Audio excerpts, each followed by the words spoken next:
The Very Beautiful Dragon. Written by Joy Johnson. Illustrated by Christy McClendon.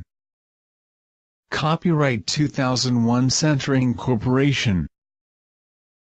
The first time KJ and Ben saw the dragon, it was curled up in the shadows deep beneath the staircase.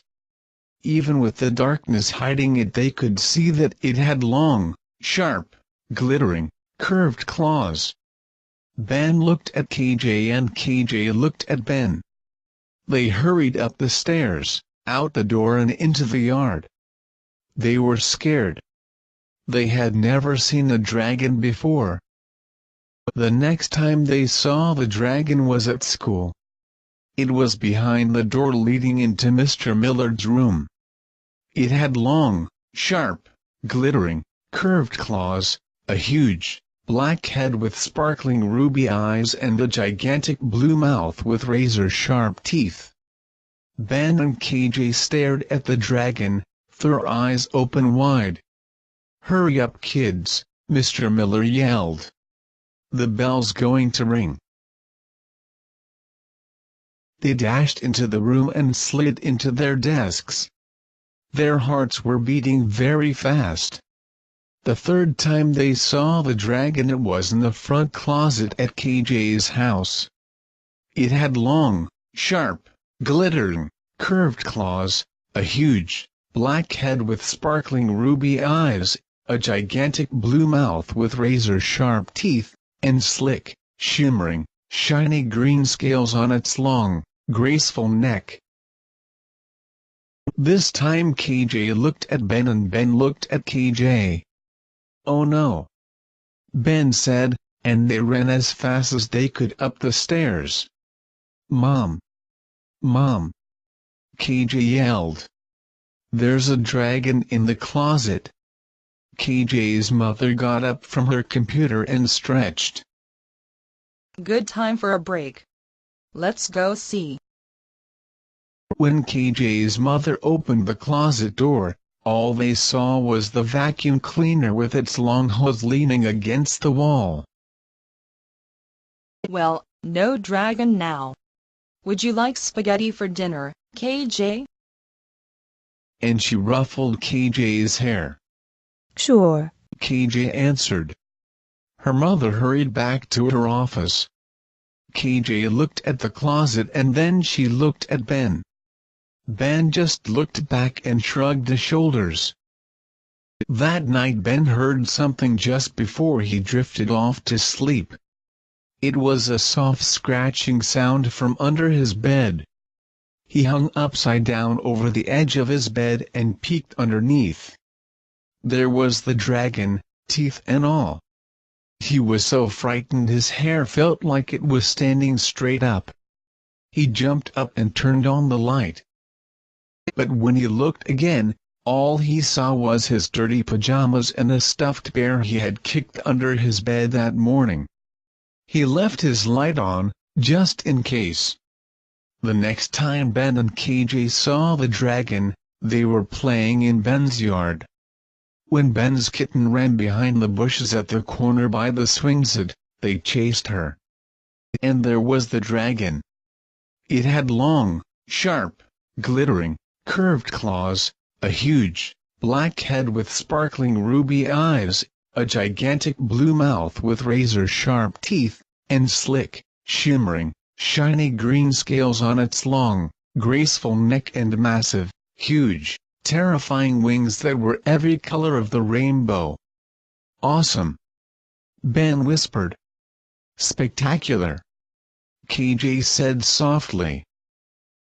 And then the gorgeous dragon stared at them and spread its awesome, spectacular wings as wide as they would go. KJ's eyes became really wide. Ben's knees started to shake. They turned and ran for the front yard as fast as they could go. Ben's dad was just coming up the walk. "Dad! Dad!" Ben shouted. "There's a monstrous, dangerous, scary dragon in the backyard. It has spectacular wings." KJ yelled. "And truly awesome scales and claws," Ben added. His knees were still shaking just a little. Ben's father smiled. He reached down with his big, strong arms and hugged them both at the same time. "There's a dragon in the backyard and cold pop in the refrigerator," he laughed. He twirled them around 3 times and ran into the house with KJ and Ben still snug in his arms. The pop tasted really good. Ben and KJ felt better being with Ben's dad. The dragon didn't seem scary at all now. The next day in school, KJ raised her hand. "Mr. Millard," she asked, "what do you know about dragons?" "Dragons are mythical beasts," Mr. Millard answered. "What if we saw one?" Ben asked. "I'd say you had a very vivid imagination," Mr. Millard answered. "That would be a good project," he added. "If you two want to look up information about dragons, you could share it with the class." Ben looked at KJ, KJ looked back and rolled her eyes. After school they went to see Miss Hampton, the librarian. "Miss Hampton, we saw a very frightful dragon," Ben blurted out. Miss Hampton said. "That sounds very interesting. I don't think we have it, but I'll look on the computer. Let's see. A very frightful dragon. Do you know who wrote that?" "Never mind," Ben said. This time KJ rolled her eyes. Saturday, KJ and Ben rode their bikes around the neighborhood. They waved to Miss Birdie who was on her porch feeding the birds. "Want a cookie, you two?" she asked. Miss Birdie made the best monster cookies in the world. She had gorgeous ice cream dishes she filled with vanilla ice cream then poured chocolate all over the top. And she had a magnificent machine that turned carrots into juice as sweet as candy. KJ and Ben leaned their bikes against the porch and went inside. Miss Birdie served them cookies and ice cream on plates covered with pictures of butterflies and flowers. "Miss Birdie," KJ said after a big bite of monster cookie, "have you ever seen a dragon?" "A dragon? See a dragon?" Miss Birdie thought for a minute. Then she looked at KJ. "I never saw a dragon," she said, "but when I was your age I saw a thundering herd of scary elephants." KJ and Ben looked at Miss Birdie. "Elephants," she said again, and she smiled her warm, friendly smile. "I was scared to death. Then I decided I had to find out what they were all about. So I got as close as I could. And when I saw them up close, guess what?" "What?" Ben and KJ said together. "That thundering herd of elephants was really a bunch of mice with microphones." And she started to laugh. She laughed and laughed. KJ and Ben laughed too. Ben laughed so hard he spit cookie onto his shirt. "I guess you just have to get to know what scares you," Miss Birdie said. "When you really take a look at it, it's not so frightening." Her eyes twinkled and she wrapped up 2 monster cookies each for them to take with them. The next time KJ and Ben saw the dragon, they were at the park. It had long, sharp, glittering, curved claws, a huge, green head with sparkling ruby eyes, a gigantic blue mouth with razor-sharp teeth, slick, shimmering, shiny green scales on his long, graceful neck and massive, huge, terrifying wings that were every color of the rainbow.